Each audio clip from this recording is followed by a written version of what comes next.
नाम है? दर्पण न्यूज चैनल पर। चलिए बढ़ते हैं आज की मुख्य खबरों की ओर। और जिला जिला साहब। हाँ, तो क्या समस्या है आपकी? आप कहाँ बैठे हैं? आज हम कलेक्ट्रेट में बैठे हैं, डीएम ऑफिस के ठीक सामने धरने पर। अच्छा जी, कब से बैठे हैं आप? सुबह ही ठीक 10:15 से।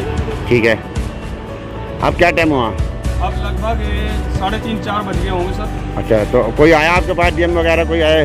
कोई अधिकारी हमारे पास नहीं आया, बल्कि डीएम साहब ऑफिस में बैठे रहे सुनवाई करके, और यहाँ से बैरक लौट गए। हम पति पत्नी उनके पास, जैसे उनकी गाड़ी निकली उनके पास अपना प्रार्थना पत्र लेके खड़े हुए, लेकिन उन्होंने एक पल झपकने के लिए भी गाड़ी को नहीं रोका। ऐसे डीएम हमें पहली बार देखे, जो एक गरीब आदमी 24 घंटे पहले सूचना दे करके धरने के लिए बैठा है।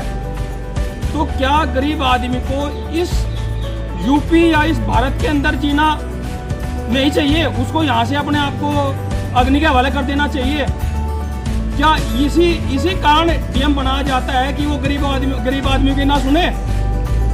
समस्या क्या थी आपको? मैं आपको समस्या बताऊंगा भाई साहब, मेरे लेकिन जो दिल की भावना है, मेरे दिल से बहुत आघात हुआ है। क्या डीएम आदमी को, हमारे जो इसके सहारनपुर के डीएम है, जिलाधिकारी हैं, वो मुझे सुबह से जो फुटेज से देख रहे हैं, क्या वो ये नहीं देख रहे कि इनकी पत्नी कैंसर से पीड़ित है?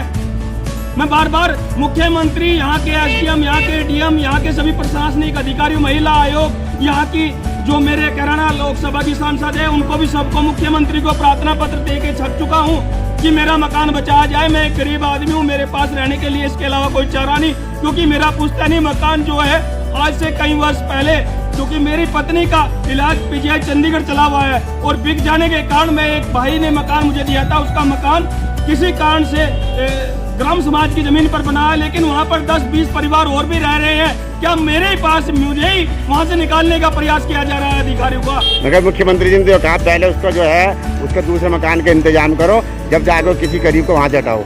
लेकिन ये ऐसा कुछ नहीं है। यहाँ मुख्यमंत्री हो, यहाँ कोई भी डीएम हो या अधिकारी हो, सबको गरीब आदमी की नहीं सुनवाई है। यहाँ सुनते हैं किसी एमपी, एमएलए, विधायक या किसी मंत्री की सुनाई जाती है। यहाँ गरीब आम आदमी को सुनने के लिए नहीं टाइम है, क्योंकि गरीब आदमी के टैक्स से ही उसका चूल्हा जलता है, उसको एसी की गाड़ी मिलती है।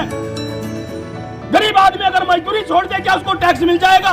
क्या उसके पास ये व्यवस्था हो जाएंगी? अगर आज मैं यहाँ पर आत्मदाह कर लूं, क्या होगा? कितने लोगों को मरवाना चाहते हैं अधिकारी? जान के बाल बच्चे नहीं है, हम बददुआ देते हैं जो तुम्हारे सामने आए, जब तुम गरीब आदमियों की नहीं सुनोगे। अरे कई लाख रुपए तुम्हारी तनख्वाह है, क्या एक गरीब आदमी की सुनने के लिए तो आपके पास टाइम नहीं है? क्या एक मंत्री या भाई कोई मुख्यमंत्री है, कोई मर्डर या कोई भी ऐसा आतंकवादी, कोई ऐसा हो जाए तो हम एकदम डीएम साहब पहुंच जाते हैं? क्या एक गरीब आदमी मरने जा रहा है, क्या उसकी सुनवाई के लिए नहीं टाइम है? सुबह से मैं मिन्नत कर रहा हूं, लेकिन हमारे जिलाधिकारी के पास हमारे लिए टाइम नहीं है, क्योंकि हमने बहुत बुरा किया, हमने मांग की है, हमने अपने आप को अग्नि के हवाले नहीं किया। हमने ये भूल की है कि हमारे सर की जो छत है हमें दे दीजिए सरकार, हमें 2 वक्त की रोटी दे दीजिए सरकारी खजाने से, हमें इलाज के लिए कुछ पैसा दे दीजिए जिससे कि हमारी पत्नी का सही इलाज हो सके, हमें बीघा 2 बीघा का पट्टा दे दीजिए, कम से कम मेरे बच्चों का पालन पोषण हो सके। क्या मुझसे यही जुल्म हुआ है जो आईटीएम साहब ये सुनने के लिए तैयार नहीं? और मैंने हाथ जोड़कर प्रार्थना पत्र को इस तरह किया, लेकिन डीएम साहब रुके नहीं। कारण यही है कि अगर मुख्यमंत्री यहाँ कॉल कर दे कि भोपाल सिंह कश्यप पूर्व जिला संयोजक मुजफ्फरपुर कोट भारतीय जनता पार्टी में पहले था नहीं है, वो बैठा है, इसकी सुन लीजिए डीएम साहब।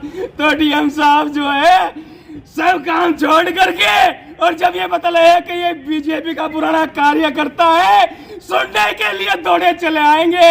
अगर मैं एक आम आदमी के हैसियत डीएम साहब के सामने कोई अर्जी लगा रहा हूँ, सुनने के लिए टाइम नहीं है। अब आप कब तक बैठोगे आप यहाँ? मैं मर जाऊंगा, लेकिन अब यहाँ से उठूंगा नहीं। अपनी समस्या का समाधान करा के उठोगे? करा के उठूंगा, चाहे मुझे मुख्यमंत्री के यहाँ अपने परिवार सहित आत्मदाह करना पड़े, अगर यहाँ नहीं मेरी सुनवाई होगी।